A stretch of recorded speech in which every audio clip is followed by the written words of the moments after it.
In today's session, what we will do is we will do a quick orientation. So I will introduce you all to the roadmap of the entire course.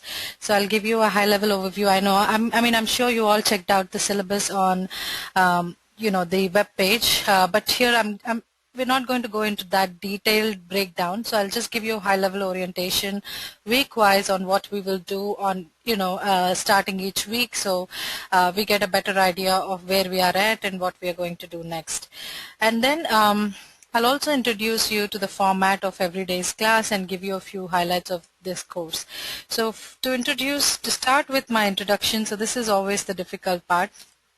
I'm Swati. Some of you must have already, known about me from the demos and everything. So I'm a computer science engineering graduate, and I've been a QA since the last 10 years, I must say, since 2004. I've always been a QA, and I'm CST and CSQA certified. I'm also into a little bit of automation testing, into Agile here and there, everywhere, basically. And I love doing what I do. I've been playing the role of a facilitator for about a year now, or in fact more than a year now, and we've had a lot of successful manual testing. We've had a lot of successful batches who have taken this class and, who have had really successful results, and I hope that you will all follow suit and enjoy the class and, get set for the future success that I know is coming.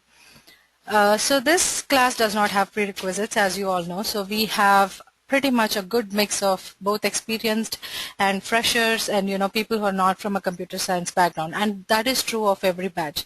And some of you have already emailed me letting me know that you're a little nervous about not being able to not being from a computer science background and wondering if you'll be able to catch up or not. Rest assured, we try and keep this class as technical as possible. So I'm one of the people who believes in the concept that there is really no, there's really no concept that's too complicated that cannot be broken down into simple, constituent elements. So that's the way we are going to take this class. Quick check again. Is my voice okay, team?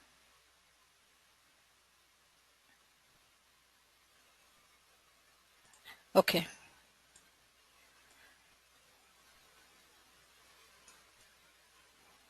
Thank you. So Surabhi, the best way to do this is, just log off and try to log back in, and see if that works. Again, Sandhya, can you please send the instructions to Surabhi one more time, please?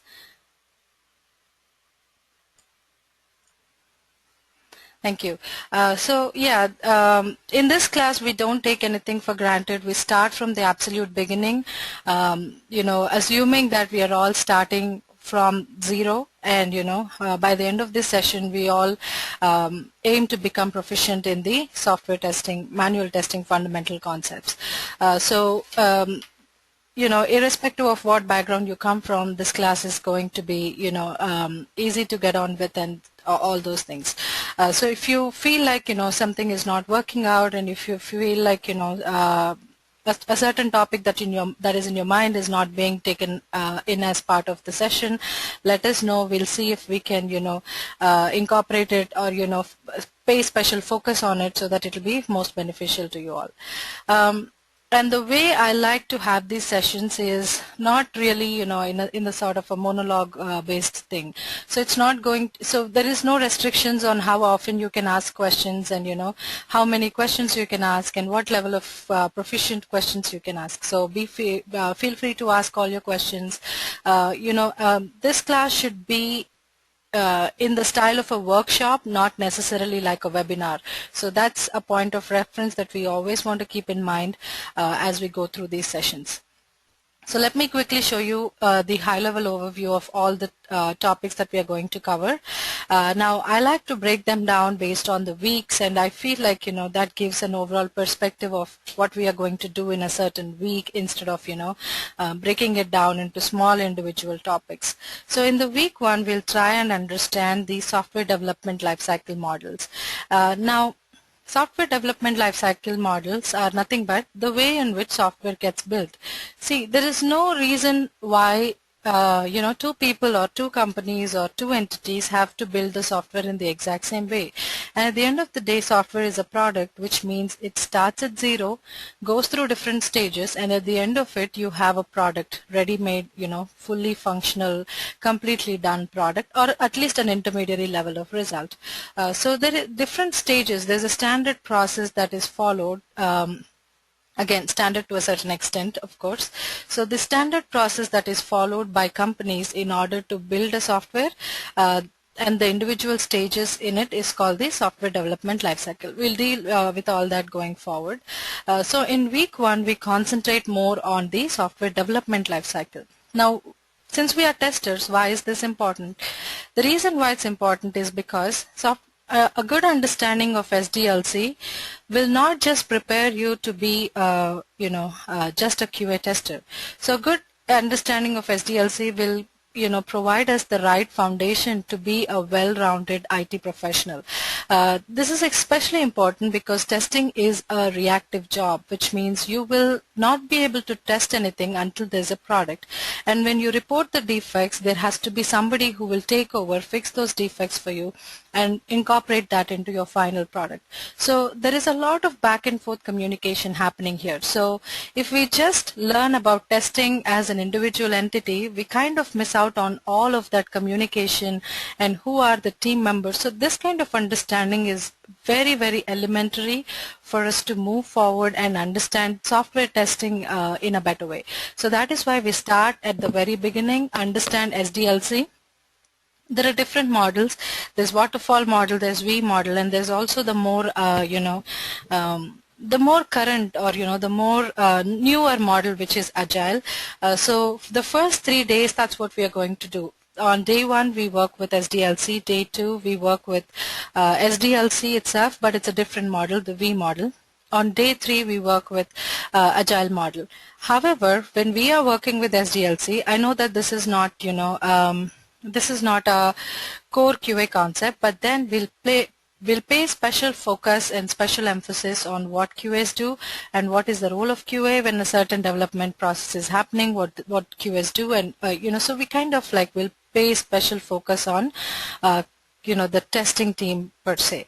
And week 2 we'll get into more hardcore QA topics like test documentation, test case writing, and week 3 will also go into change management, traceability. So pretty much all of these topics.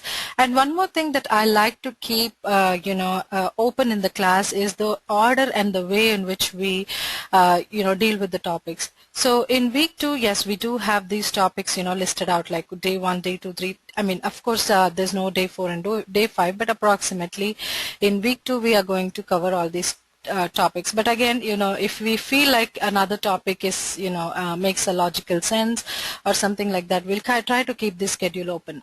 And in week 4, we do a lot of tools. So the tools that are included as part of this course are Jira, which is an incident management tool. And then there is Bugzilla, which is a defect management tool. There's HP ALM, but let me tell you upfront that this is just a recorded session. We do not have this tool for practice or anything. But with Jira and Bugzilla, I provide you with a sample ID so you can get some practice as well. And then we will also take a look at Qtest, which is a test management tool. So this is what we are going to cover in week 4, all of the tools and everything. Then starting week 5, we work with automation, and the tool that we'll use is HP UFT or Unified Functional Test. This used to be called QTP previously, but right now it's called Unified Functional Test. So we are going to take a look at UFT, but here the scope of understanding or learning QTP is limited because here we are going to try and understand the basics of automation. So for those of you who have never seen how an automation test works, or who've never tried hands-on how automation functions really, it is hard to conceptualize and visualize the topic without practically seeing something. So that is the kind of gap this class tries to fill with the help of QTP, but it's not going to be a QTP tutorial or anything like that. And then we will also do in week 5, we also do some career guidance stuff. That is, we work on resumes, we work on interviews, mock interviews, we work on certification guide, and all of that. Just give me 1 second, team. So we also work on certifications and how to orient you towards certifications and all that. So all the job stuff is for the last week. So this is a detailed breakup of how we are going to, or what topics we are going to cover and in what order. And coming back to Padma's question, what is Selenium? Selenium is also an automation testing tool similar to HP QTP. All right, so this is the detailed topics, and then we also the way in which we'll conduct our daily classes, we break it down into 3 major sections. One is the vocabulary section. Now the vocabulary section, there's not a lot to it really. This is just we take 1 or 2 words, technical words, supposedly technical words, because I don't believe anything is that technical that it cannot be explained in terms of small things. So we take 1 or 2 technical words and we try and explain them. So this is pretty much what we do in the beginning of the session. We all know that every profession comes with its own set of words, own set of language, and the way jargon basically. And it can be pretty intimidating for a newcomer not understanding what we're talking about, even though it might be something that is especially really simple, but when you are not in that environment, it's hard to grasp meaning of few things. So we will take all that up in the vocabulary section. The next section is where we will deal with the main topic. So this is pretty much where we'll spend the majority of our time.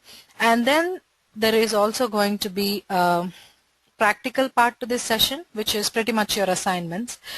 So here we will try and implement the concept that we learn via the main topic for a certain day. So if we are discussing the software development lifecycle, which is today, we'll try and think of an assignment that is fitting to the topic that we are learning. So I get to see, so there are 2 things to this assignment. One is you get to explore and see, how you feel about the topic. Get hands-on experience on it, and the second thing is for me to see how well the topic has been received and if there are any gaps in your understanding and things like that. However, sometimes I know that some of you are work full-time, so sometimes some of my participants, they prefer to do their assignments all at once over the weekend and send it to me, which is fine. So but then we do have an assignment part to this session. So every day session will be broken down into 3 parts. And in addition to all this, you all have 2 applications, 2 live projects to practice on. So starting week 2, usually in week 1, I keep all the assignments non-technical and I don't try to impose any restrictions around them. So I let you all feel free and experiment with the concept in any way you like. But starting next week, we will have more structured assignments and that is where we'll start working on the live projects and get really hands-on experience. And each class is recorded. I usually send out the recording and whatever documentation we create in the class. Say, for example, we're creating a test case document. I send out all the notes and I send the link to the recorded session to your individual email IDs. Is similarly the way, exactly the ones that you got your training invite to. And this will be sent out a few hours after the session. I wish I could send it immediately, but the thing is the GoToTraining needs to finalize the video and then I'll have to upload it. All of this process takes a lot of time. So Anywhere between 2 to 4 hours of time is what this process will take, but at the end of it you will have the recorded session, and the recorded videos you can access them lifetime. There is no limitation on it. So in addition to all this, you will have at the end of today's session, Vijay will send out all the bonus material, which includes ebooks and ISTQB preparation materials and all that. So that is a high level overview of today's class and this course, entire course in general. Every day we have a class for 2 hours, but I plan on taking an hour and a half to an hour 45 minutes and leave the rest for you all to interact and take any questions that you might have. So that's a little bit about the introduction. So before we proceed, are there any questions, team?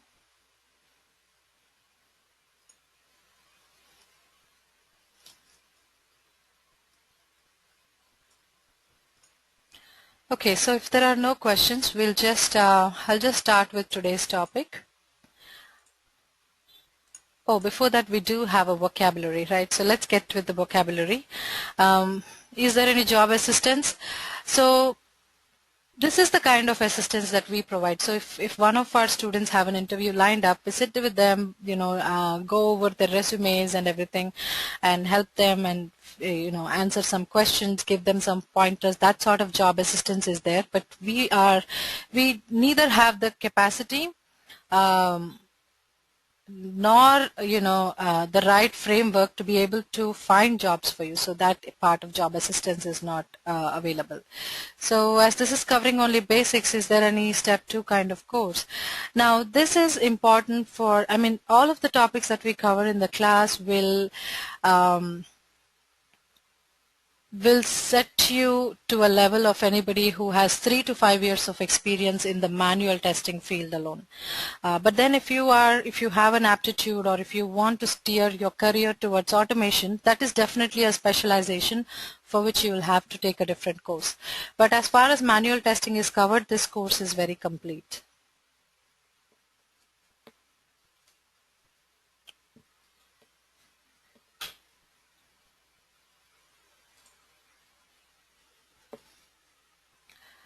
So do you have a course for automation? Vijay does have lots of courses, so you can actually check our website and you'll find all that information. If you would like, I'll give you the link at the very end of the session.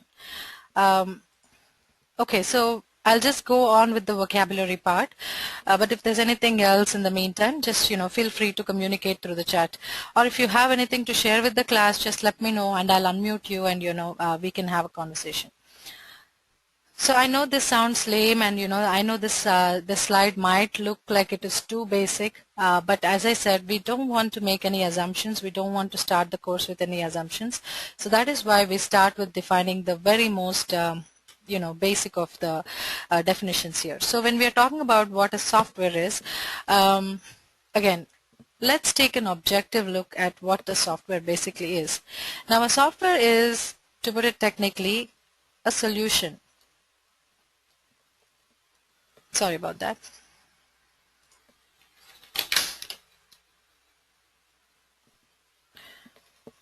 Now, why am I calling the software a solution? Now, let's say a few years before, or a few years back in time, there probably was a need for people to convene remotely and conduct like a meeting or a training. Now, was this software, let's assume this kind of medium, this kind of mechanism was not available. So when something is not available, that means there is a gap. Not available, not availability, whatever. So there is no availability at that point of time.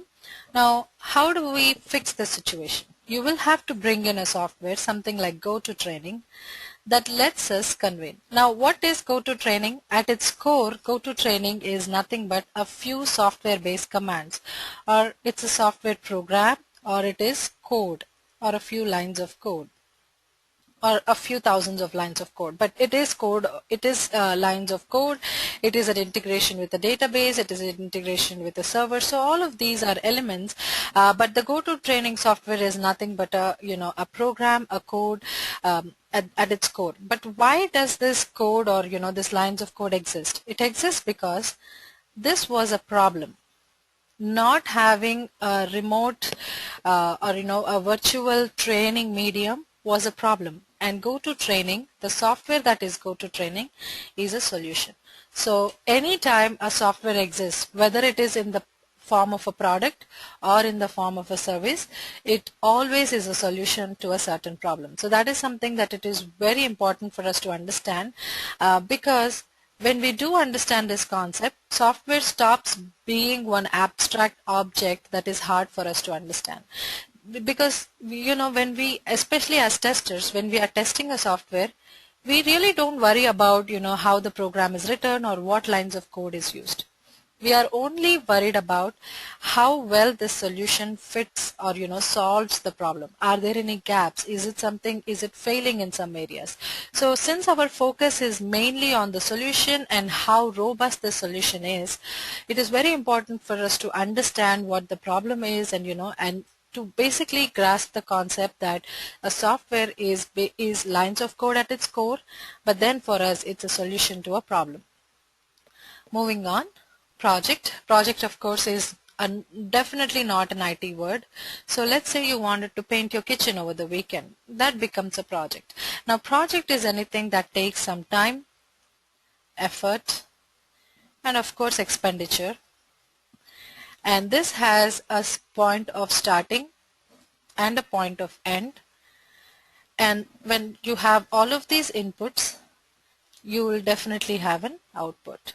So a project is nothing but a piece of work that needs to be done. So in the context of IT, you can call the entire software development, that is, when the, some business owner comes with a problem. So the first step is a problem, and then you create a solution. So you can treat this entire, this entire process as an individual project. Or in IT, they break it down. So the whole entire process of development can be treated as a development individual project, or the QA can be treated as an individual project, or just deployment of the code can be treated individual project. So basically a project can be a big chunk of work or smaller, individual chunks of work. So any kind of work that needs to be done, and it takes some input, generates an output, and has few intermediary stages, that can be called a project. Next is domain. Now this is something that, I wouldn't say, scares everyone, but this is an area where everybody feels like we are falling short. Now we do have, we've seen a lot of participants in our class, and sometimes, the focus on domain is a lot. Now first and foremost thing is we understand what domain is. Domain is nothing but a key business area. So what I mean by that is, when you look at sites like Walmart, Amazon, eBay, or any other shopping sites for that matter, you would have similar options. So you would have an option to browse through their, browse through their inventory. You will have an option to choose them. You will have an option to add them to the shopping cart, and then you can manipulate the shopping cart in any way you like, which means you can add items, remove items, all of that stuff, and you can check out, make different modes of payment, and all of that. And then when you look at sites like Bank of America, online banking sites, or your Chase Bank, or ICICI Bank. So when you look at any of these bank online banking sites, you would again have similar options. There will be an option to perform some transfers, view your statements, check your account transactions, all of those things. Now why do you think, even if they are different applications, they all have similar functions? This is because they all belong to a key business area. So the assumption, so the domain knowledge, lot of emphasis is placed on domain knowledge because it is the assumption that if I worked on, say, let's say Walmart.com page, then I'll be easily, adapt or bring that knowledge of having already tested e-commerce application into my Amazon testing as well. So a domain knowledge is preferred because with domain knowledge, with a certain, working on a certain domain, which actually, makes you knowledgeable about applications that belong to that key business area. Now the next question that usually comes to me at this point is, how important is domain knowledge? If I don't have any domain knowledge, how is that going to be a problem? Now, domain knowledge, it's always a skill that is good to have, but it's not something that is mandatory. The reason why that is true is because as testers, we are facing the application exactly the way an end user would face. So here's an example. So just because I have never, tested an online banking, I have not tested it. So when we're talking about testing experience in an online banking world, my experience is zero. But as user, have I used an online banking medium?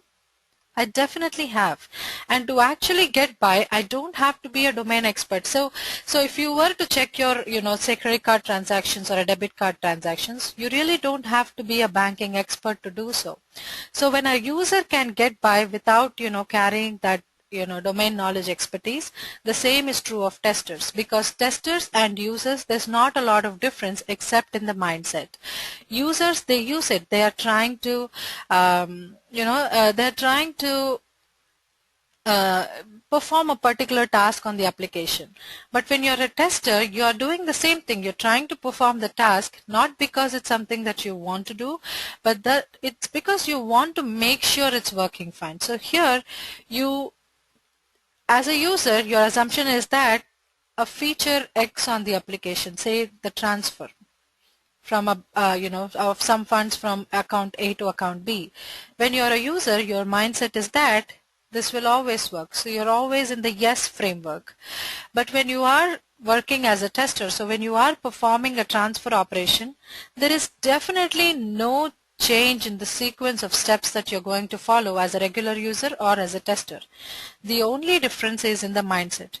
So this is a yes or no situation or a maybe situation. So that is what sets us apart.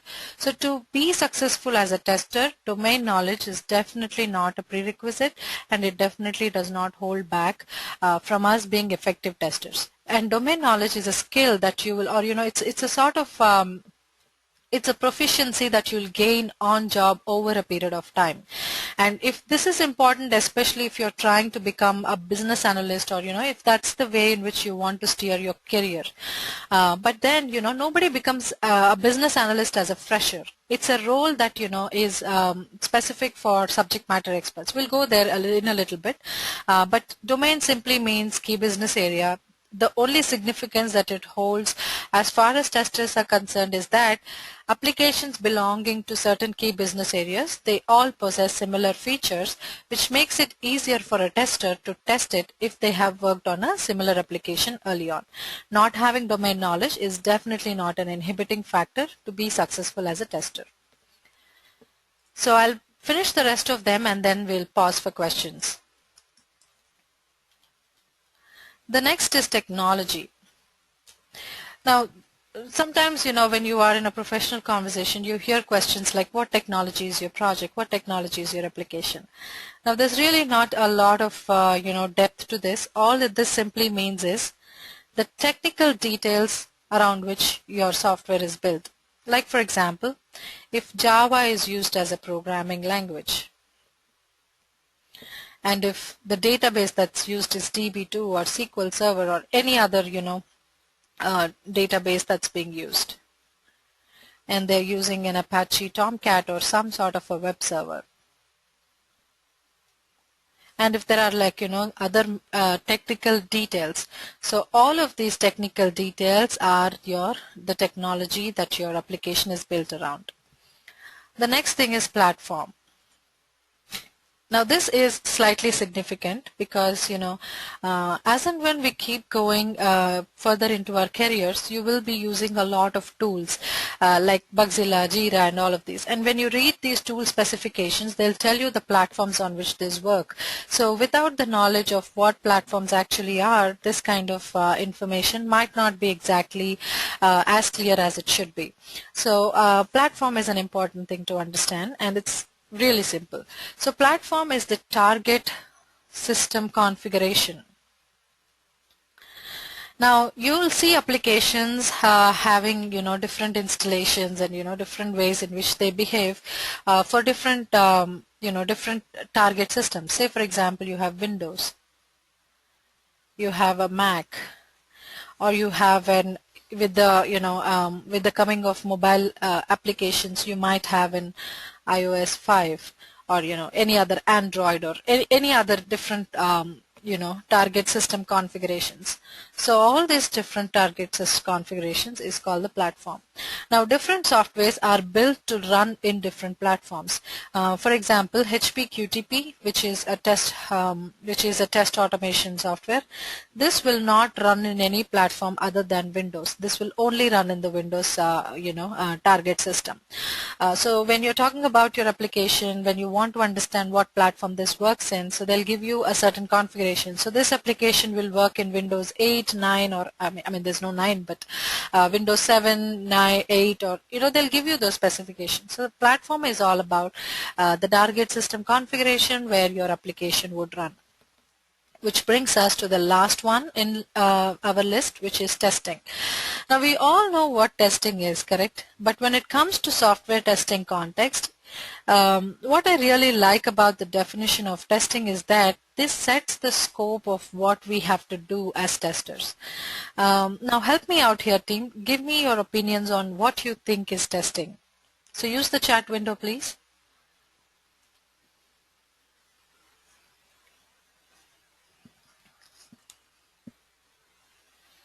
It is finding defects, looking for bugs,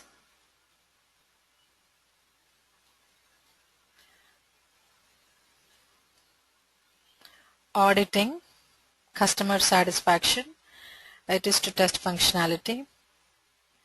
Okay, all good questions. Now here is my question. Here is my follow-up question on all your opinions. Running software in different conditions. Yes. Now what happens when you find a bug?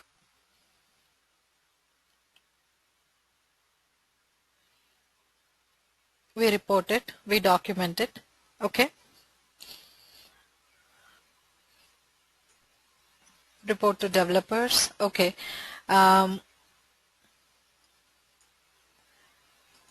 So do we fix it? Exactly. So testing is using a software with the intention of finding bugs. So here you are actually using the software, putting the software to use, and our job ends at finding bugs. So we definitely end our job at finding the defects, but we do not fix them. So this is again, we might consider this to be very basic, but again, as I said, in the class we don't take anything for granted. We want to set very clear expectations on what something is and what something isn't. So yes, testing is using a software and finding if there are any discrepancies between requirements and what the software is really doing. Thank you, Emilio. Yes, that's a perfect definition. So, but then our job ends at finding bugs. We never ever under any circumstances fix defects because technically we are not equipped to do so. And when you're looking at it on a responsibility-based situation, it is not our job to fix it. So either ways, testers don't fix bugs. So yeah, those are the words that I had in list. So any questions, or if there's anything that that's basic and you want it defined, just let me know. And once we have addressed all those questions, we'll move to the software development lifecycle.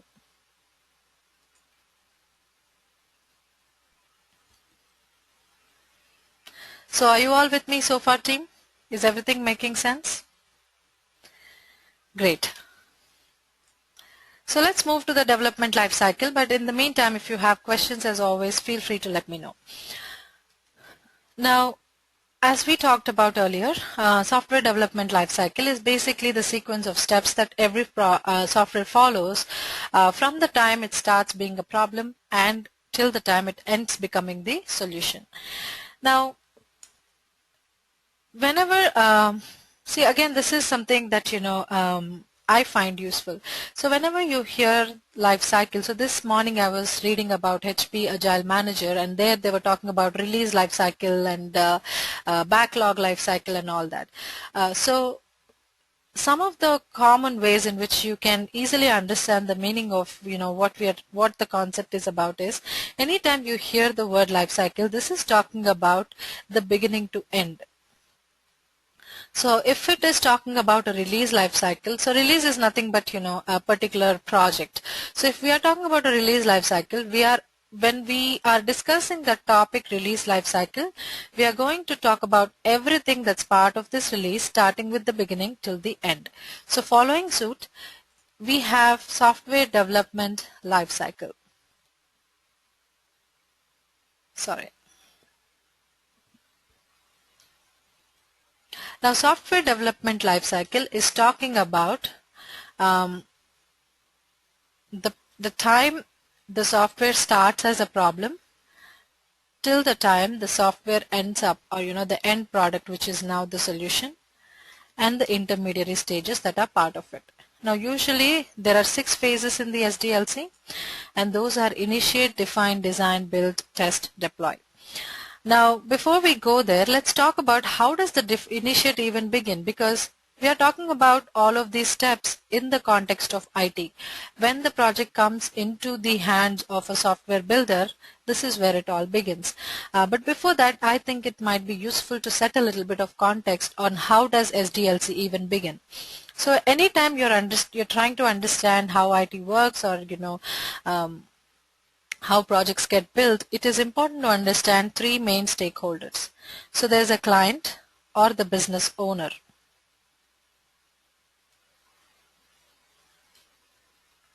There is a software builder. These people are called the producers, but then again, doesn't matter. And then there is the end user or the customer. So let me give you an example. Now, if I have a store, I'm the store owner. Like, let's say I sell cars. Okay, so I'm a dealer. I'm a car dealer, and I want to have like a a website that actually works as a virtual store for me, so which helps me buy and sell cars online. So right now mine is a physical mortar and cement business, but I eventually want to go into a virtual software website based business. Now, being a car owner, do you think I can build it myself? I can't. So I will have to reach out to somebody who can. So that reaching out, I'll do it to the software builders or the software service providers, whoever is, in the IT who can build that software. So I will reach out to the software builder. So the builder will eventually build the software for me and give it back to me. But is the product for my consumption alone? No, it is for my end users. So the customers, the people who are buying to, trying to buy these cards.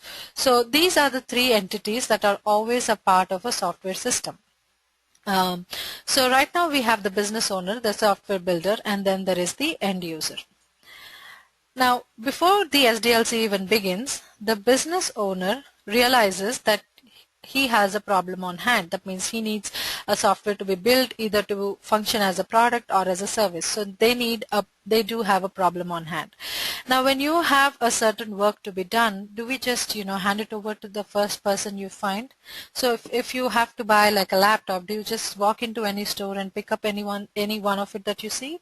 We normally don't. We shop around, we look for the best case scenario, we look for what suits our criteria, all of these things, and then we make a choice. So similarly, all the business owners or the clients, they don't approach like any software service provider to get this software built for them. So they actually open this up for multiple providers.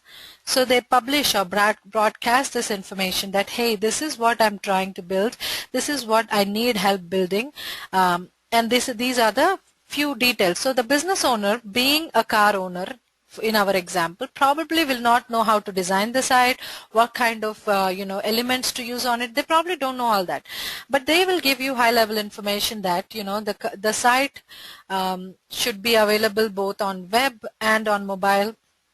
That means on PC or on laptops and the mobile phones, and they'll also tell you that it should allow the users to buy, sell, and view cars or inquire about cars. So all of these high level details, like how they conduct the business, they probably will have an idea, and they'll broadcast this information to multiple software providers. So at this point, what the software providers will do is they will pick up this information. So they'll get the details. So individual software service providers, they get this information from the client or the business owner. They get the details of what is needed. They perform a feasibility analysis. Feasibility analysis, will discuss that technical term going on. But at this point of time, feasibility analysis is about whether or not a certain requirement can be met. So if the client says you will have to, incorporate a mechanism where, we should be able to see the client over the webcam, that probably is not something that can be implemented. So any features, so the client might ask for 100 features to be included, but there are some limitations to how many we can include and whether or not something is possible. So that kind of feasibility analysis is performed. Technology decisions are made. So again, technology decisions in the sense what programming language to use, what database to use, all of that. Infrastructure decisions, how many people are to, so all of these decisions are made by each software service provider. Following which, the software service providers, this is not very clear, I know, but I'll just try and maximize this. So each software service provider will prepare what is called a proposal document, and the proposal will have all this information. It will have the solution, it will have schedules, technology details, budget, ETAs, maintenance agreements. So all kinds of agreements, legal contracts, everything will be a part of this proposal document. So right now the client will be in a position where they receive multiple proposals, one of them, and pick out which one is the best option for them, and they sign this. They sign the software service provider. So that is how a client and the software service provider establish a relationship. And once all the legal contracts are signed, proposals are accepted, that is when the initiate, define, design, code, test, deploy, the SDLC begins. Now, how much are we testers going to be involved in the process of bidding and proposals and everything? Probably not so much. This is just to set a reference on where SDLC begins and what are the pre-steps before that. So this is just informatory.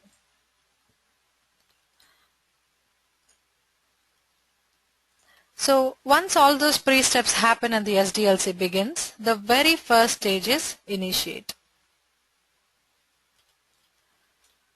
So let's create a process document and keep writing what we discuss.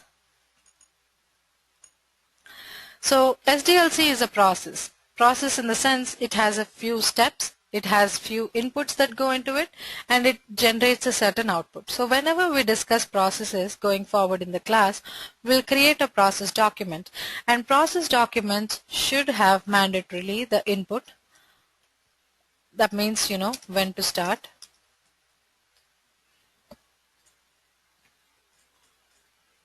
And then there's also an output. What is generated, or what is the final outcome of a particular step. And we'll also talk about actors, or who participates, or who contributes, that sort of stuff. So whenever you're trying to learn any process, always ask the question words. What is it? Who performs it? When is it performed? How is it performed? Where is it performed? I mean, you might be wondering how is where relevant, but I'll show you that it is. When, who, why. So you also might want to understand why it's going on. So again, the way we word these might be different. For example, we are talking about input, when to start. So that is, we are answering the when question.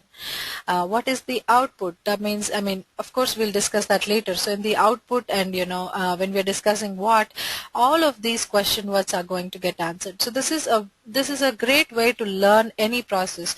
In the future, we'll learn, what test plan is and, what test cases are. So always try to ask these question words in every context.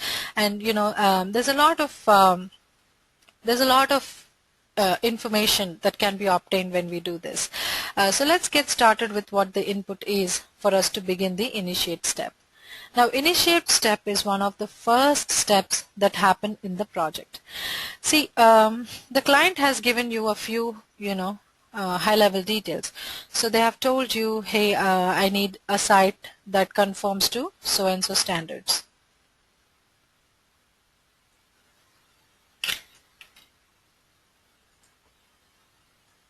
How about now? Okay, nothing changed from my end, but okay. Well, that's weird. Okay, now that we are back, we can just go on. All right, sorry about that, team. I have no idea what happened, but okay. Let's just go on. So the client or the business owner, they have a few requirements. Now, and then the software service provider has had a proposal document for which they have agreed, like, few high-level information. Like, for example, we'll take 3 months to build this software. We'll charge X amount of money, and we'll need so-and-so infrastructure from your end. So all of these agreements that they have made. Usually, the people preparing the proposals or presenting the proposals, accepting them, these are high-level business or pre-sales representatives. Usually these are not the people who will directly work with the project. So that is why in the initiate phase, the client, once are there business analysts at this point? Maybe or may not be. We'll discuss that in a little bit, Tina, but that's a good question. So there is the client, there's the software, the high-level business team. Now, once the proposal is made, the software service provider will, start a team who is going to be in charge of delivering to the client. So the team formation happens. Once the team formation happens, the initiate step begins. So in this team comprises of the project manager, who is the overall in charge of the entire project, and the project manager is not just responsible for dev or QA or any of the other teams. So this is for the entire project. So the project manager will manage the entire project, make sure that it is on time, make sure that the infrastructure is all set, and all of those other things. So the project manager is not team specific. So he is not just a manager for development or QA or something like that. And in this step,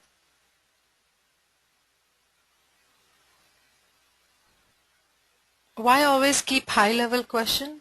I'm not sure I understand that, Patricia.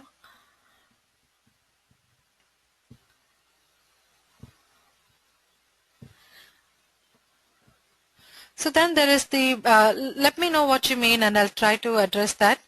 And then there will be a business analyst. Now, who is a business analyst and what is their role? Now, business analysts are people who are subject matter experts. So in our example, if we are building a car dealership site, our business analyst will be someone who understands the car's business. So the sale and all of that, he understands that, and he also understands how software systems that cater to the car business are built. So business analysts, they come with a unique set of experience that lets them decide how the software that belongs to a certain criteria has to be built. So here you see, this person knows the car business very well, so they can give, they can give the developers and the testers pointers on how they can implement all their knowledge in the software. So these people actually translate the physical business into the virtual business. Now let me give you an example. Now when you go to a grocery store, so this is the physical, brick and mortar business.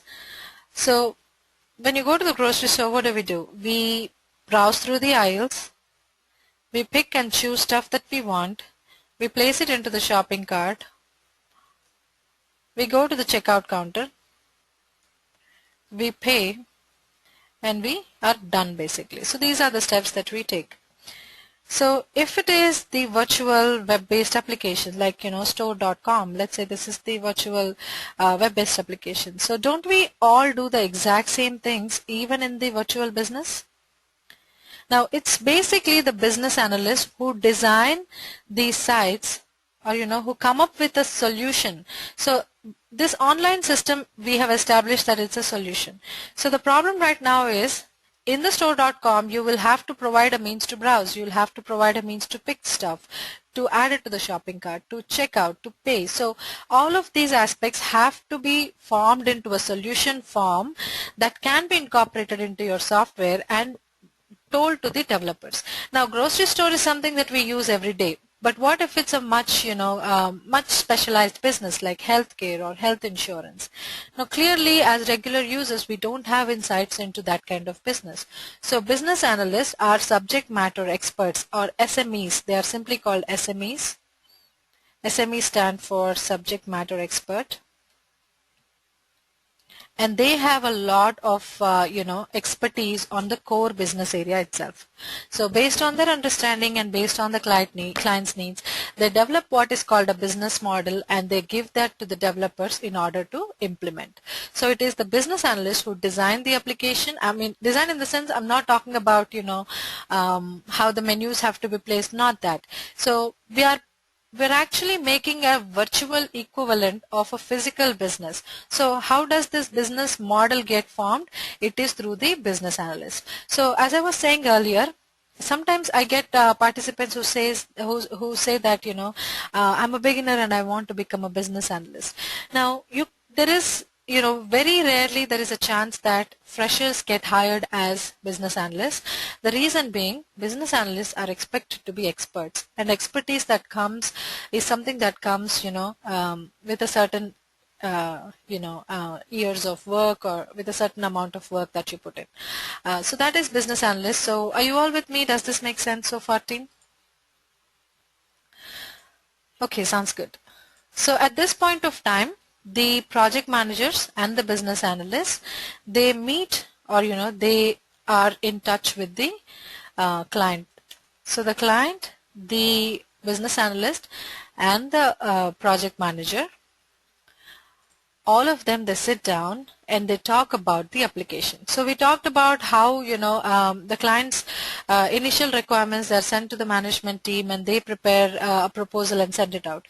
And coming back to Tina's question, usually the people who give the proposal documents, they are called a pre-sales team. So they are usually, I mean, ideally there should be a business analyst, otherwise there will not be a a clear-cut understanding of what kind of software we are going to build. But usually pre-sales team, they do have a lot of experience in building proposals and all that. So they may or may not have business analysts. So which brings us back to what happens in the initiate phase. So in the initiate phase, usually there's a lot of meetings. The client meets up with the PM and the BS, and here we are trying to make a list of business requirements. So the intention of this step is to understand the business and gather all the client's needs. What is the problem that they're facing? What kind of solution they are looking at? All of those things. So if the client says, I need to be able to, the customer should be able to buy a car, the customer should be able to sell a car, they should be able to view inventory details, they should be able to talk to a customer care agent and inquire about prices and stuff like that, and if they want to show the daily deals, or if there's any sale happening, that sort of stuff. So they'll give all the high level details on how they want their site or the product to look like. So this will be gathering all the client's requirements is the first step in the initiate phase. Now, while the gathering happens, the inbuilt activity that goes on is the feasibility analysis. Now, feasibility analysis at this point answers only one question. Is the requirement that the client is putting forward, can it be built? Yes or no? Now, do you think there are any requirements that cannot be built, team? Absolutely. So let me give you an example. There was one, so actually this is a real example. There was one time the requirement was the site that was going to be built, the product that we are going to build, it should be username and password, restricted. This is fair enough. I mean, who doesn't want, a certain amount of security on the system? So definitely, the users can register to this site, and they should register with a username and password, following the steps, and they can be, recurring visitors to the site. They can come back, use the same user ID, password, and log in. Now, the other requirement that this client had was the password that they are using for this site, it cannot be used, or cannot be the same as any of the other accounts the user has. So let's say this is the car.com site, and here I have X and Y as my username and password. So according to this rule, if I have a Gmail account or Yahoo Mail account or a Facebook, LinkedIn, any other account, I cannot use the same password for any of these. Do you think this requirement is feasible? No, because you cannot tell your customer how to set their password. I mean, you can give instructions, you can give guidelines. Most of the time, sites do. They tell you, hey, you cannot have, all words. You should use alphanumeric. You should use a certain word length and all that. So that kind of restrictions you can definitely place, but you cannot tell them to not use something that they've already used in. So probably you can tell them, but at this point of time, can you check what their other, account's password is? We can't. So some requirements are not feasible. They cannot be built. So that's the sort of feasibility analysis that goes at this step. Another thing is, let's say you have you do have Microsoft Word. What does Microsoft Word do? It lets you write documents, and it lets you write them easily. That means you can use different fonts, different styles. You can automatically create table of contents. So you can insert a header, you can insert footers. So there's a lot of things that Microsoft Word can do for you when you want to write a document. But if you expect Microsoft Word to read your mind and write the document for you, can it do this? Definitely no. I mean, maybe in the future it can, but right now it cannot. So there are some requirements that are simply not going to be able to translate into a software system, and it is up to the business analysts, project managers to convince the client, let them know, hey, this is not possible, we can do this, but the third thing is something we cannot address. So all that is a part of initiate phase. So if we were to write down what happens here, the business requirements are listed, analyzed and finalized. Now how does this step work? So this step is usually in the form of meetings.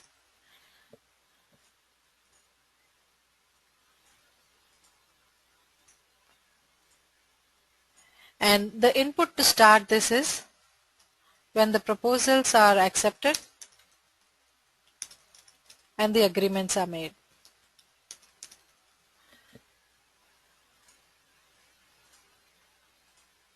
And what is the output? The output for this phase is a document called business requirement document. This is also called the BRD document. And this is written, sorry about that, team.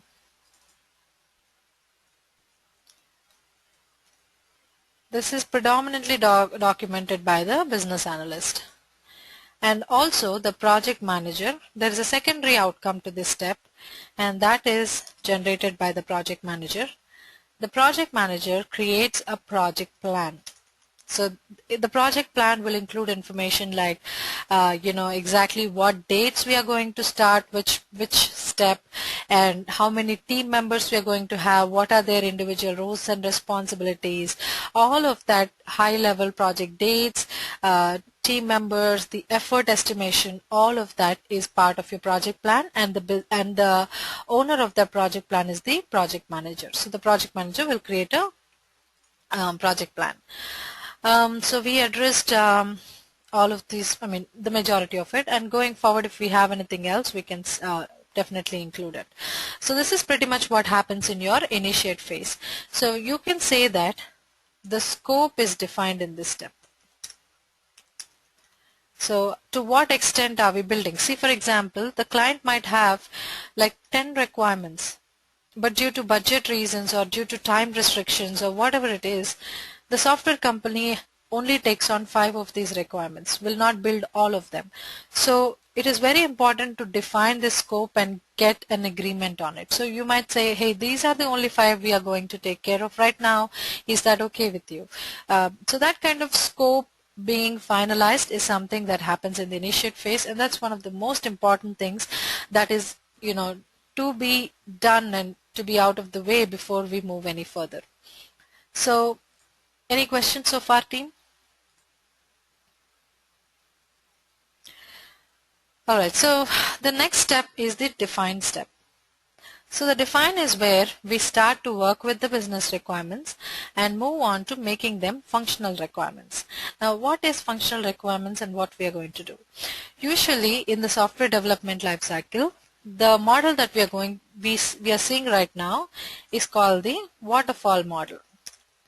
The reason why it's called the waterfall model is because the output of a previous stage is the input for the next stage. So the input for the define phase is the BRD document or the completion of the BRD document. So once the BRD document is available, we can say that we are ready to start the define phase.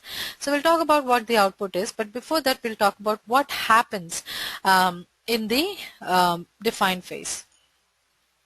Functional is what will the system should do. Perfect. You're right. Now, I'm talking about the user should be able to buy a car. So this is a business requirement, correct? So the system that eventually is going to get built should be able to let a customer buy a car from the car dealership side that is eventually going to be built. So this is a business requirement. Now, how do we implement this? How can a software enable a customer to buy a car from the from the site that we have? Now to do that, there should be a browse or a search feature to actually choose the car. They should be able to view all the information including the quote and all that stuff, and if there's any car history that you should be able to see, all that should happen. So this is still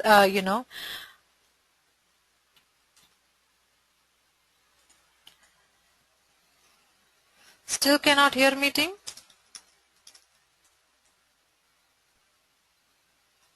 Okay. So Sandhya, it might be, just an issue with you. Try and see for a few more minutes. So this browsing, searching, this is still, making a choice. I'm still choosing. So once the choice, great. So once the choosing is all done, then I'll move to purchasing, which is making a payment or things like that. Now to do all this, what should my website have? What options or what functions should my website have? There should be a search function. So search might be, enter the make or the model of the car, the price range, the year range, all of these fields. There might be a search button, cancel button, all of that. So to enable the user perform a search, now at the end of the day we are trying to satisfy the buying car business requirement. But to do that, we have to break it down into individual functions or capabilities on your website. So this is one function that will enable the user. So that is a constituent element that will enable the final user to buy a car. So you see, one business requirement can be broken down into multiple functional requirements. Now functions are nothing but the capabilities of the site, what the site can do, what the site cannot do. So search, payment options, looking at a car's history, all of these are functions. Functions are the things that your application can do. So business requirements, they get translated into functional requirements. So when you have a certain business need, how can the site accomplish that? So that is, laid out, or that is drawn up in your define phase. So the actors in this phase, there is still the project manager. Now project manager, starting from the define phase onwards, they play a much more admin sort of a role, which means they do not have a direct participation. They may or may not have a direct participation, but they will overlook the entire process and they monitor it.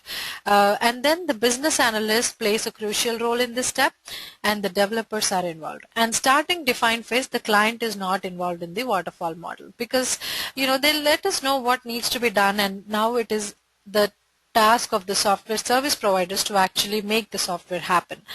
So in this phase, the development team gets involved, and what happens in here is the business requirements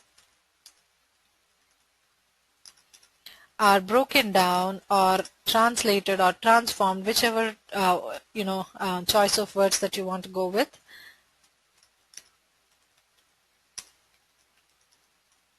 So if you see here, the focus in stage 1 is all about the business, the car dealership business. But starting phase 2, which is the define phase, the focus moves to the software, what the software can do, what the software cannot do. So that is why here all the technical team members are involved, not really the client or any other business entities here. So the focus from now on is the software system, not exactly the business per se. Of course, at the end of the day, you want to satisfy the business requirement, but here it gets much more technical. Now, how does this happen? There is again a lot of meetings here, and this is actually physical work, which means there are a lot of diagrams drawn up, design decisions being made, and functional decisions being made. So this happens in meetings, and also the physical work on the floor. And the output of this step is what we would call, this is also another document, functional requirements document. So all the functional requirements that the software system is supposed to satisfy are documented in the functional requirements document. So this is called the FRD.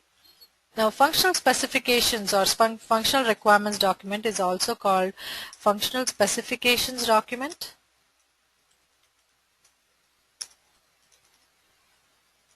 FSD, or it's also called system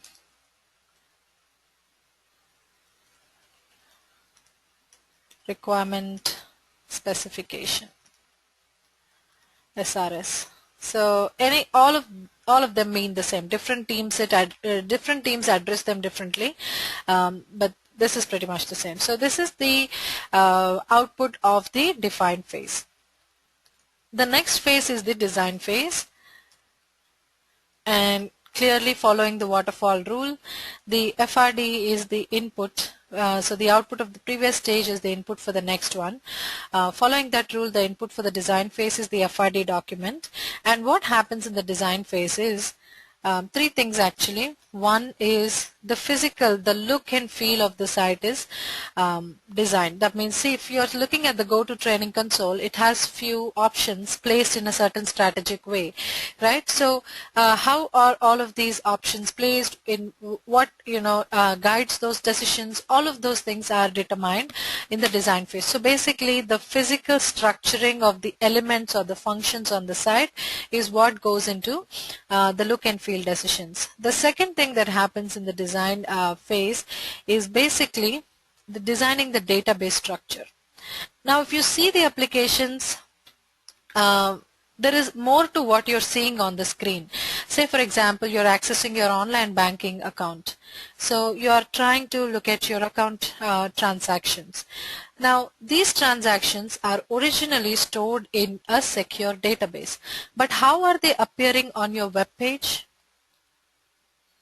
So whenever a transaction or an action is being performed, there is this back and forth interaction that is happening between the web page and the database. So you're sending information into the database and receiving information from it.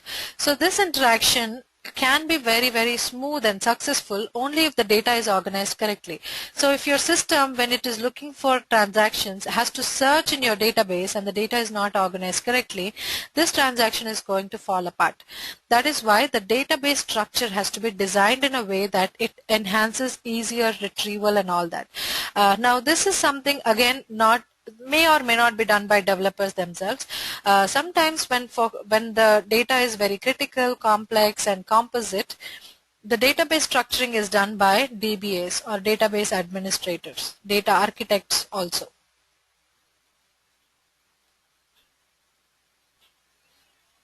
So there might be data architects and then there might be database administrators. So the design, all of these sorry about that. So there's database administrators, data architects and all that. So all of these people are going to be involved now. So the PM again will play a overall monitoring role. There's the business analyst, there's the development team. In addition to these, there is DBAs or data architects, all of these team members. So look and feel decisions are made.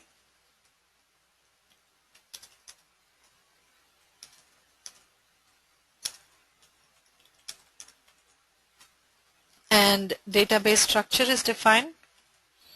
And the third thing that is done is use cases are defined.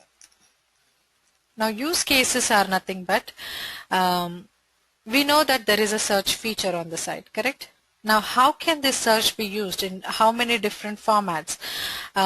So that is something that is defined in the usage. So in the use case we'll talk about the actors. Now who can search?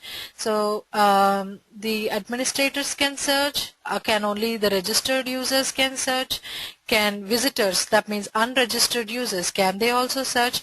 All of these things are decided. And then how can the search work? First is the search will retrieve results if the criteria is correct, right? And if the criteria is incorrect, or if I have not entered any detail which is incomplete, in that case my search results will not return a result. They will return errors, right? So this kind of detailed use cases on what a certain feature or function will do is also derived. Now use cases document can be kept separate or it can be part of FSD document. So in the design phase you'll go back and add them to the FSD, but use cases are also defined in the design phase. The output of the design phase is the technical design document.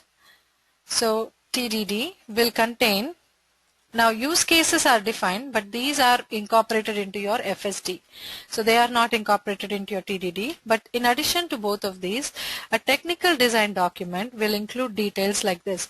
For example, I have to incorporate a search feature. What algorithm am I going to use?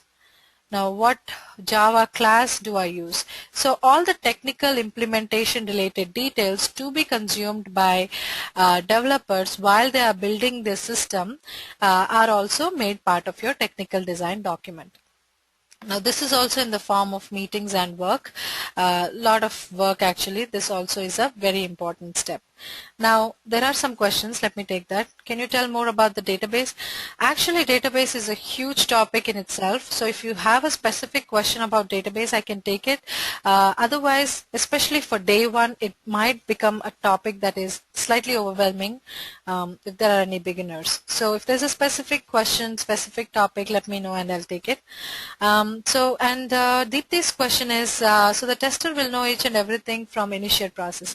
That's a good question. So far we haven't talked about what the involvement of testers is, and we are going to do that, so just keep an eye out for that, and we'll get to that in a bit.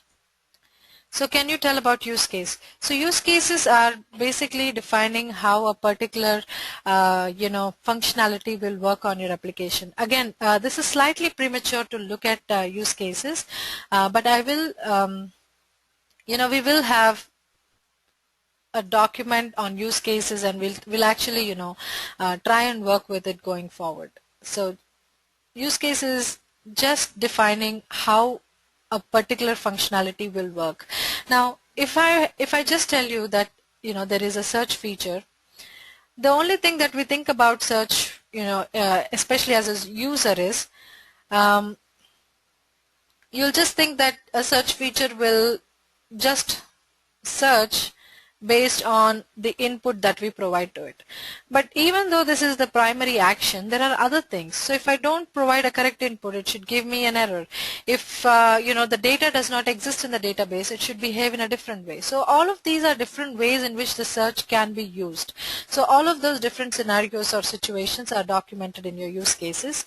As I said, just give it a few more minutes, or if I don't think we're going to do that today, but sometime next week definitely I'll show you use cases, and that will make more sense. Define functional requirement. Functional requirement is nothing but the capability of your application. For example, right now we have go-to training. What are the functionality? What is the functional requirements that this site will, the go-to training software has? It lets us schedule meeting. It lets us meet in a meeting. It lets me share my screen. It lets me communicate with you all through the chat. So all of these are capabilities, or things that this site can accomplish. And how is it able to do that? By all the options that it has. And those options are nothing but functional requirements or functionality of the site. Right? So let me know if that makes sense, or if you have further questions, and we can take it. And in the coding phase, the next phase is the code phase. Now for the code phase, the input is BRD, the FRD, and the TDD. All the documents that have been created so far are all the inputs. And what happens in this phase? The code is created, or this theoretical solution that is proposed in all your previous reference documents is implemented. The developer actually sits down at a machine, starts coding, start writing the code. So this is where the software starts to take form. Now who will write the SRS and FRD? This is a collective effort by the development and the BA. Both of them write it together. So coming to the coding, this is a step that is predominantly owned by the developers, and there might be other teams like DBA teams and data architects who play a supporting role. And then there is the business analyst who overlooks the entire process, making sure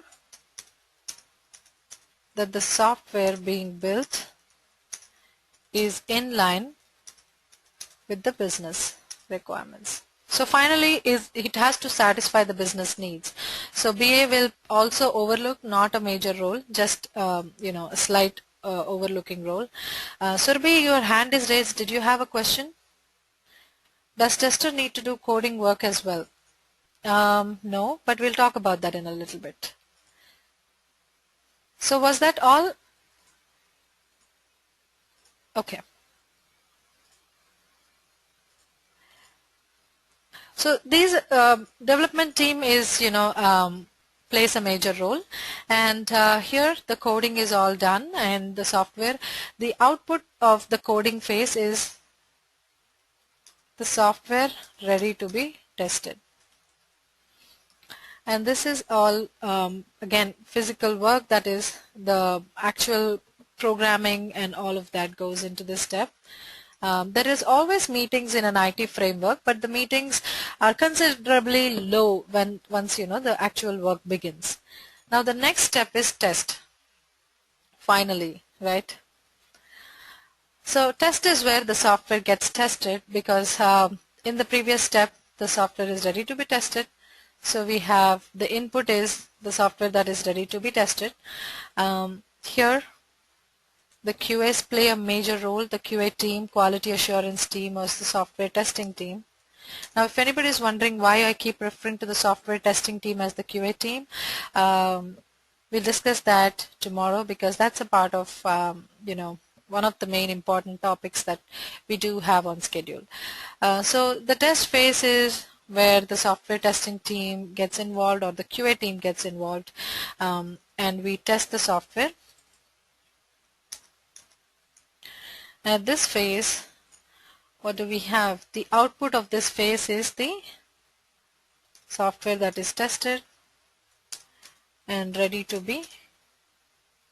go live. And then what happens here is, obviously the software gets tested, and this also happens a lot of real work. How does this happen? It can happen either through testing, which is manual, or you could use automation tools and perform testing. Both of them are okay. And then the final step is deploy. I know that we are not discussing the tester's job to a greater extent. There's a reason for that. We'll come to that in a little bit. In the deploy phase, the input is the software that is ready to go live, and the output is that the software is live. So once the software is live, the deployment is done, and the team that is responsible to do this is either called the operations or the support team. So these people are responsible for deployment. So deployment is nothing but, again, this is part of the jargon. Deployment is a word that is used anytime you install the software into the live environment. So again, environment is also a word we did not discuss. We'll come to that in a little bit. So when you get these CDs of software and you install it on your machine. So what you're doing in effect is you're deploying that software onto your laptop. So deployment, even though it sounds complicated, it's just installation of the software into the live environment.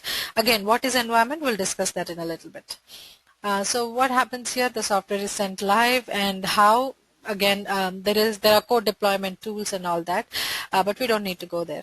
So this is the beginning to end process. In the initiate, the scope is defined. In the define phase, the business requirements are transformed or broken down or taken further as functional requirements.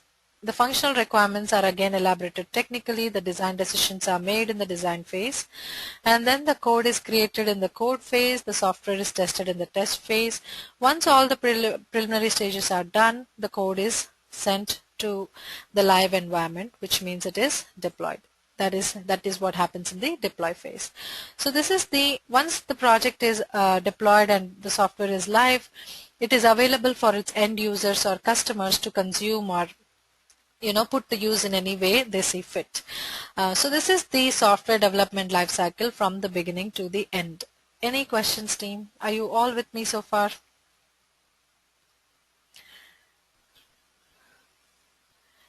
Great.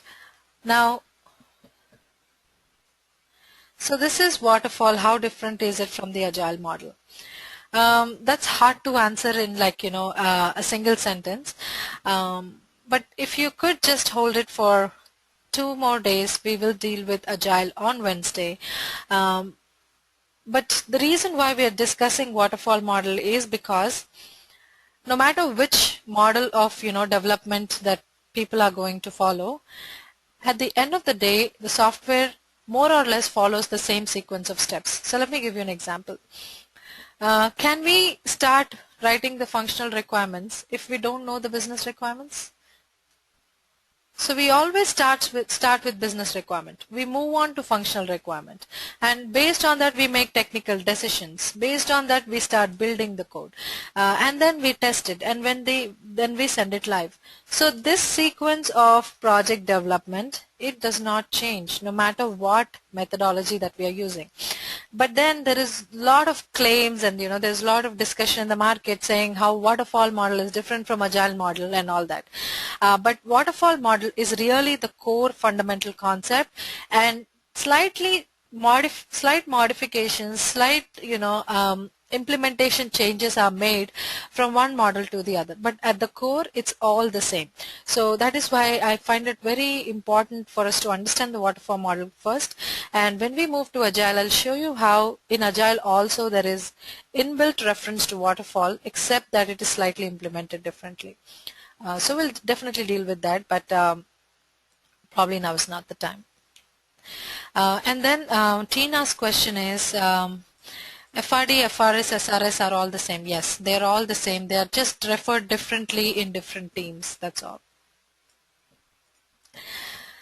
Okay, so this is the end-to-end situations. Now, do you think our role is just like, one part of being QAs? So do you think we only come in stage 5 of testing team and we have no other involvement from the beginning? I mean, think about it. If we were just to come in stage 5, how would that be? Now, I am a happy tester, not really involved with anything that's happening. So totally isolated, not really in process, involved in the process. So there is the initiate step that is done, define is done, design is done, coding has begun, and this is where I'm told to come in here. So I've been isolated so far, and right now I've been given an application and I am told to test. What do you think is wrong with this situation? Now let me simplify that. Do you think this is optimum? Do you think that if I'm told to test something that I have no idea, no clue about, do you think I'll be able to test effectively? No. Why is that so? Now when you want to test something, say you should know the exactly. So if you take like somebody who does not know how to drive for a driving test, do you think the test would be successful? Definitely not, because that person has to know at least a little bit about how to use, the steering wheel, how to brake, how to, probably test the stereo system, have some sense of, where things go and all of that. So when a certain person who's not knowledgeable about the core concept or the core application of the product and the way it should work, so if that person is not knowledgeable about all that, the testing also is not going to be effective. So that is why it is not a good practice to just bring testers at the end. Now chances are we will still be able to test, we will still be able to push some buttons. Now if I tell you go and test me walmart.com, we probably will be able to test it. We probably will be able to push some buttons, infer things, and based on our previous IT or previous experience of using different software systems, we probably will still be able to test to a certain extent, but that is neither here nor there. Now testers don't just come at the end and push some buttons and give a yes or no answer. We basically do more than that. We are the quality assurance representatives for a project, which means that we not only find defects, we assure the quality of the product. That means we tell them what possible areas this application falls short. Now, if the tester just gets involved in the test phase, that kind of productive output is something that the tester will fail to provide. Now, to remedy that situation, the best practice is to involve the testers as early on in the process as possible. So, ideally, the testers should get involved in the initiate phase of the project itself. But having worked in a lot of projects, having worked in a lot of teams, I've seen it both ways. Sometimes the testers do get involved in the initiate phase, sometimes they don't. But I don't see that testers have a lot of value to add in the initiate phase. So usually the involvement of the QA team in the initiate phase is optional, or I would say it is minimal. A lot of times the QA team is not involved in the initiate phase. So even if they are, there's really not a not a lot of value add that we can provide here. So usually in the initiate phase there is no involvement. We'll also talk about what QA team members are involved at which stage. So once the project moves to the define phase, right now the work is being done on the functional specification document. So while the define phase is in progress, do you think we have the FSD document? We don't, because that's still being built. So right now what we have is the business requirements and the project plan. So the project plan is also created in the previous step. So we have the project plan and the business requirements. So here usually in the beginning stages only the QA lead is involved. So here it will just be a one person, and the QA activity that is performed at this stage is analyzing the scope, and based on the scope we prepare a test plan for ourselves. So test planning is one of the first phases that begins, and it is something that is led by the QA team member. So here test plan is initiated. And in the next stage, when the project moves to the define phase, you will have an FRD to work with. So at this point of time, the QA team will perform the FRD review and come up with understanding functional requirements. So we'll make a list of all the functional requirements that we are going to test, and we'll also figure out, we'll also try and figure out what to test in these functional requirements.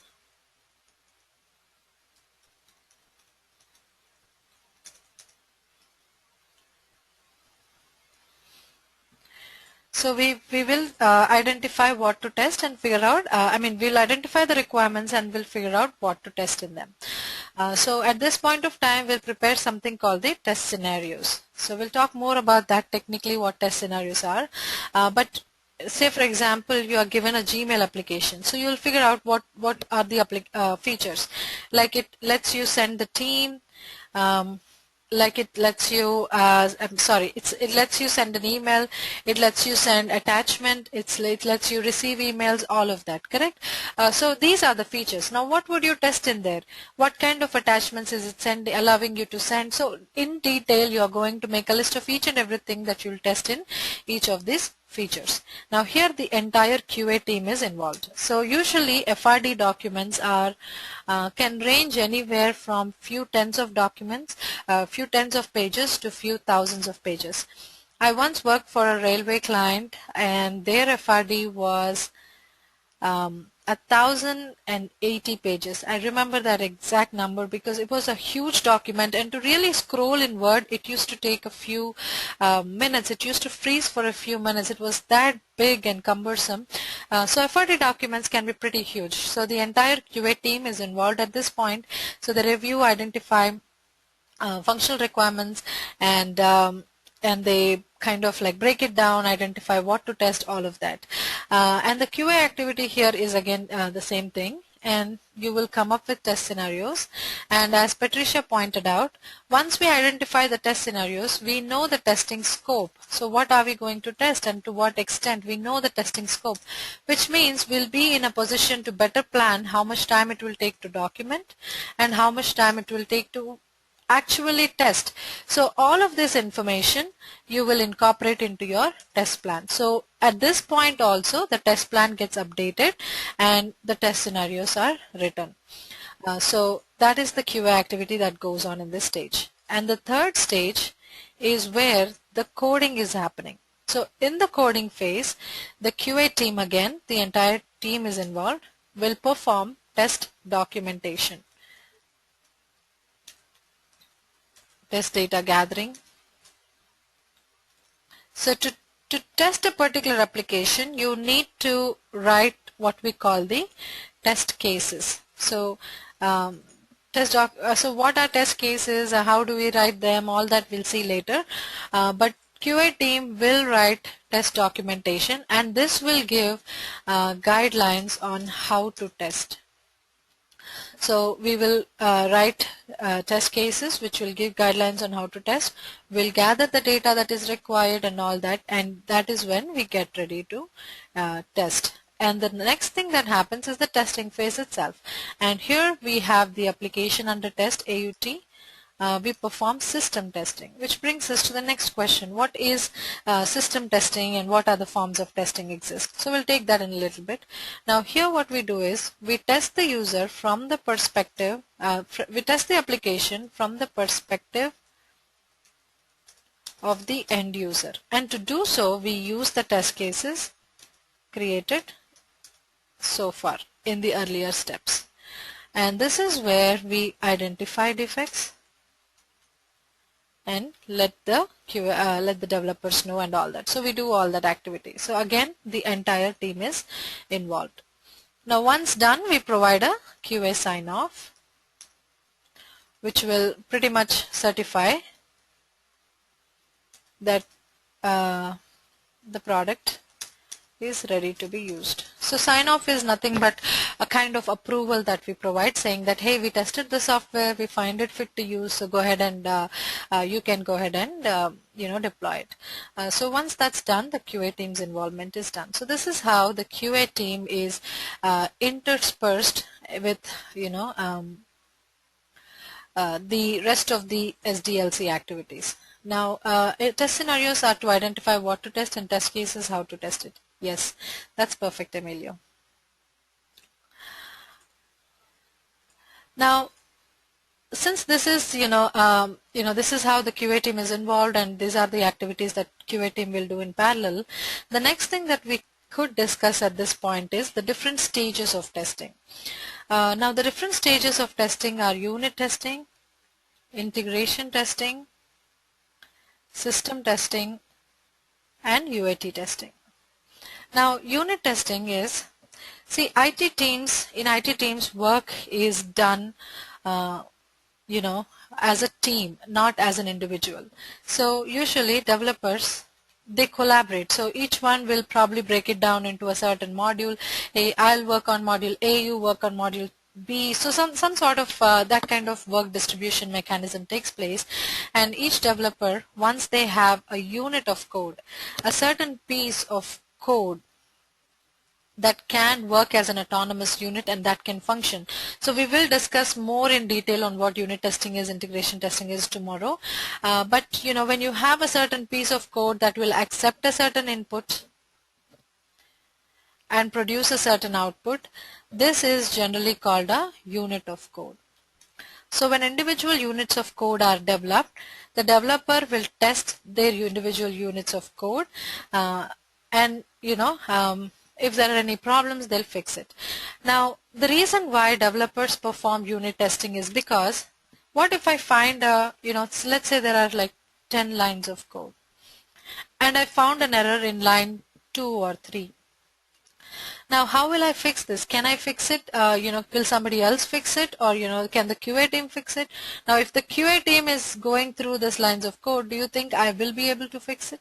No. So, since it is something that, developers do at the point where, the software is still premature and, it's still under construction, it is recommended that development team do this, and the development team, if they find any errors, they'll fix it themselves. So unit testing is the most basic level of testing, and it is performed by developers when an individual piece of code that accepts a certain input, produces a certain output, is ready. Now, once a few units of code are ready, all these units are put together. So if there's unit A, unit B, all of them are, unit tested individually. They are put together. And this kind of testing is called the integration testing. Now, once all the units are put together, then it will be final product, correct? So once the final product is ready, that is when the QA team will test it. And since this final product, it looks pretty much like, something that the system would look like to the end user, this type of testing is called system testing. And following system testing, there is UAT. UAT testing is performed by the client. See, when you, say you have asked your mechanic to fix your car. Now you're not going to just get the car back and come home. You're going to test drive it, see if the problem is fixed or not. Similarly, when the client has given you the job of making a software product for you, they're not going to just accept the delivery without testing it first. So the client will put the product to test also and then take it. And that is called the UAT, or the user acceptance testing.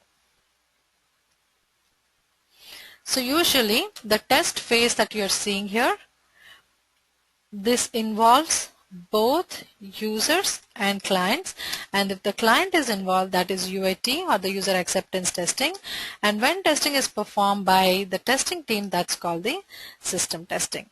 So in the coding phase, you will also have unit and integration testing incorporated.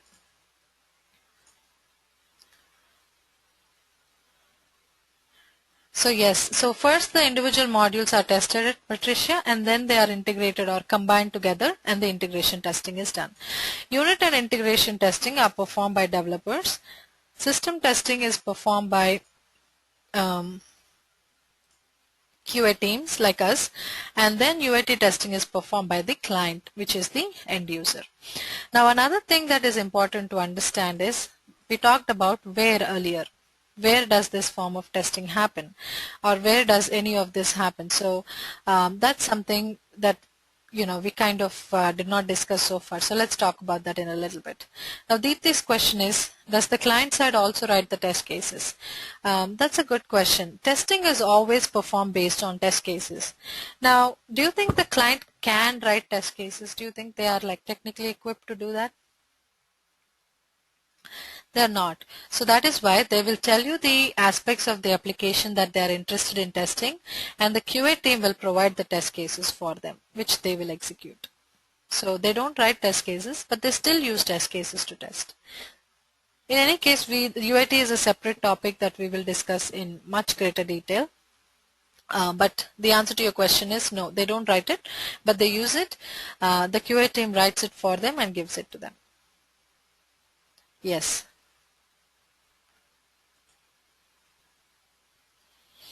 So the concept of where. Now we talked about platform, that there are certain technological requirements for an application to run. So let's say you need an IDE like Eclipse or something for Java code to run, and you need a database in the backend, an Oracle database or something like that, and an Apache for all the services that go back and forth. Let's say this is the configuration of your system. Now, if the development team has their code here, database here, and the testing team is testing it, while the development team is making changes to it. So do you think we will have consistent results if testing is happening in this kind of an environment? So I'm testing something while somebody else is changing it. The results are definitely not going to be consistent in that case.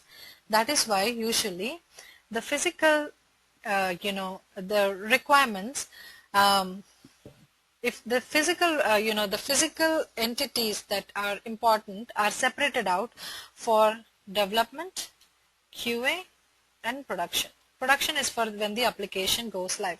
So the exact replica or the technical, details is created, one for development, one for QA, and one for going live. So first the development team will create the code in their own environment, and they will perform unit and integration testing in their own environment. So once they are done with unit and integration testing, and once they are satisfied with the code is then put into the QA team's environment. And here the QA team tests.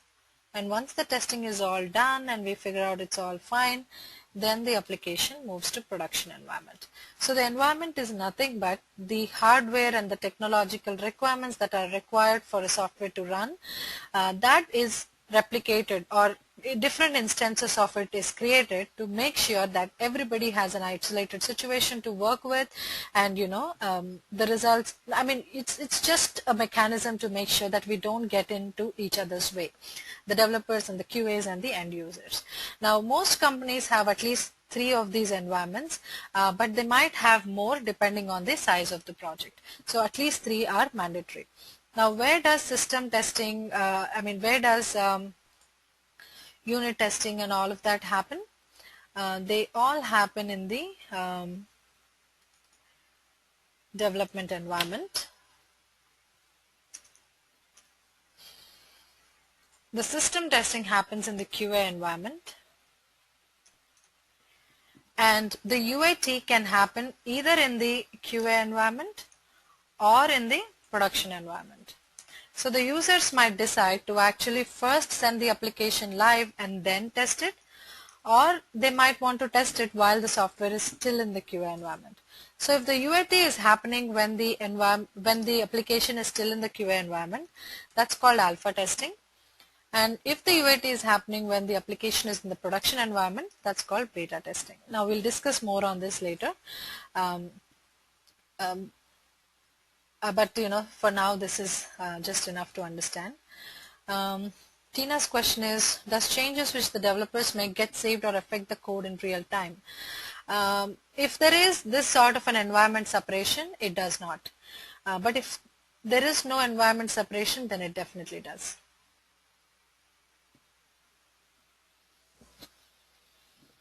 See, this is similar to when you want to use your cable system at home, and somebody is, the technician is making changes to it. So sometimes it might work, it might not work, right? There might be those static that comes up because the connection has been disconnected because that guy is working on it. So the same thing will happen if the development and the QA, they work on the same system at the same time. So that is why environments are separated. So are you all with me, team, so far? So the last thing we'll talk about is what is white box testing and what is black box testing. Again, we are going to discuss all of these different testing phases and techniques in a greater detail tomorrow. But this is a high level information that I thought we will introduce ourselves to and then, conclude the session for today. Now, white box testing is any kind of testing that will involve you in the code. Now, here the box that we are referring to is the software system itself. Now when I am performing unit or integration testing, do I have to look at the individual lines of code? Yes or no? Yes. But when I am performing the system or the UAT testing, do I have to look at the lines of code or just work on it like the end user will work? So am I interested in functionality or the code?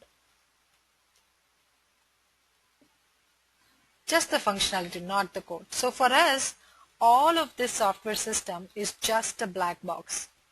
We are only interested in providing an input and checking what output this is generating. Other than that, we have no interest whatsoever on how this code is written, what kind of best practices are followed, none of that.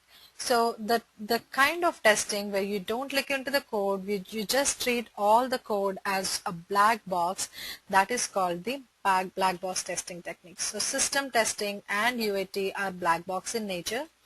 Unit testing and integration testing are white box in nature. Integration testing is also called gray box testing. Why, and why is that name justified? Is that name really necessary? We'll see all that tomorrow. Now a quick recap on what we've seen.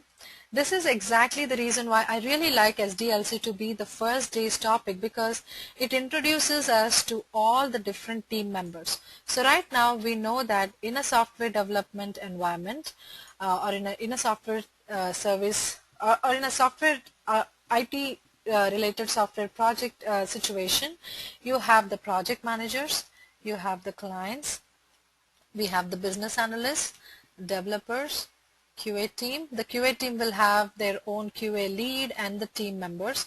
Same thing applies to the development. Business analyst, however, is just one person. And then there is the operations team or the environment or support team who will take care and maintain the environments. And then there is DBAs, database architects, and then there is data architects. So these are all the people that can be involved in your IT project. So this not just introduces you to testing, it introduces us to all of these people and their different roles and responsibilities. It also introduces us to the concept that there are three environments: dev, QA, and production. And it introduces us to, what the QA team's roles and responsibilities are, of course, at a high level. Going forward, we're going to discuss more. It also lets us know that there are 4 levels of testing: unit, integration, system, and UAT. And UAT, there's alpha and beta. So it also lets us know that the first 2 testing types are white box and the rest of them are black box. So pretty much, a high-level overview of what happens in an IT project in a very concise and easy to understand fashion. So that's the SDLC for now, and this is the waterfall model.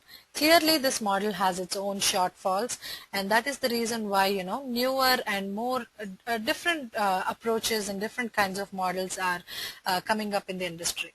But as I said in the beginning, everything, is derivative of the core waterfall model, the way it works and its core concepts. So we'll go into the shortfalls, we'll talk about the disadvantages, we'll talk about how the other models try to solve the disadvantages that this model has tomorrow, but that's all we'll discuss about SDLC today. If there are any questions, just feel free to let me know. And basically just let me know if this concept makes sense, and all of those things. And I will, in the meantime, I will let you know what the assignment is, and I'll take all your questions after that. Now the assignment for today is for you to pick a favorite software. So you could, let me actually add a sheet here and write the sample assignment, so that I can send this to you all and you'll be able to just refer to it and get working with it quickly. So pick any software system. So this can be google.com or gmail.com or anything else that you like, or this can be Excel, Word, any software system. Any software will do. And in that, I would like you all to list out at least, if you can do more, that's great, but at least 10 features of it. Now at this point of time, I don't want to call it functionality, functional elements, functional points, any of those technical things. Just identify the features. So I'm going to pick Excel, Microsoft Excel, and here I'm going to write its features. Now the very first feature is that it lets us create spreadsheets that are automatically formatted in the row, column, or table format. And what can I do more about this? In a cell, I can change, or it lets us change the format. So try and be as informal as you would like. There is really no format restrictions or any wording restrictions or anything. In a cell, I can change the format of the text. The third thing I can do is I can save the file and send it as an attachment through various mediums. I can copy the contents of a cell and paste it. It also lets me resize the cell length and all that. So you get the picture, right? So just pick a software of your choice, write what it can do, cannot do, and cannot do, of course, does not make sense, but think about all of its features and list at least 10 of them and send it to me at sthcourses @gmail.com. Any other email ID, they are not monitored. So please use sthcourses@gmail.com and try to send this at least an hour before the class begins tomorrow if you choose to do it in parallel with the class. As I said earlier, I don't like to impose restrictions on when I want to get this assignment because we're all professional here. We're all professionals here, and everybody learns at their own pace, and we all have, other commitments definitely. So try and find a schedule that works for you. If you want to do all of them at a stretch over the weekend, that's fine. Whenever you have it, just send it to me. But if you're going to do it in parallel with the class, try to send it to me at least an hour before the class begins tomorrow so that I'll have enough time to go over all of them. So that's the assignment. The video of this class, as I said in the beginning of the session, it will take at least 2 to 4 hours for me to be able to send that video out to you, because GoToTraining takes some time to finalize it. It applies some codec, and then I'll be able to upload that the video file. All of this takes a really lot of time. So within 4 hours or so, you will get an email from me, and that will have the link to the session. So any questions, team? Anything that you want to talk about in about what we've seen in the class today?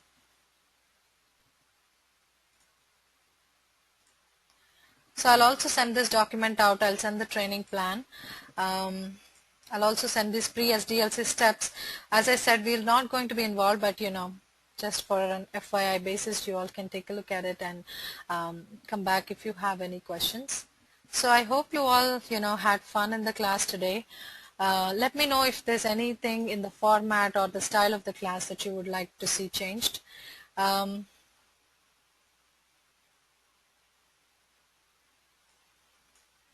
So usually no, because it kind of defeats the whole purpose of having a short online class.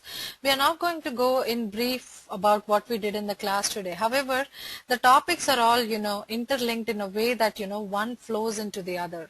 So that way we will inbuilt talk about the topic that we discussed the previous day, but there will not be any recap session, because that really, as I said, it defeats the purpose of a short session. But you're free to watch the video one more time before you get in the class tomorrow. So that's something you can do.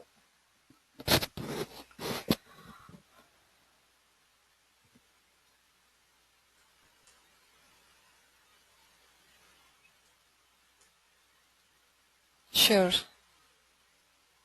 Course PDF. Vijay actually will send out all the bonus material, if that's what you're looking at. So next time, Tina, if you feel like you've missed out on something, feel free to stop me then. That way I can address your question, or if you just want to repeat me, if you just want me to repeat something, we can do that. In white box testing, do we have to know the code? So first of all, we never do white box testing as testers. So when we don't do white box testing, we don't need to know the code. So no, but if you are going to do white box testing as a developer, then yes, definitely.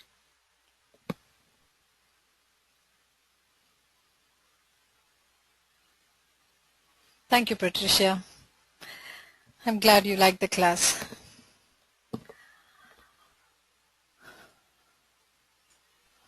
Okay, team, so if there's nothing else, we'll just sign off for the day. And tomorrow we'll meet up with another development lifecycle model, which is the V model. Syed, your hand is raised. Would you like me to unmute you?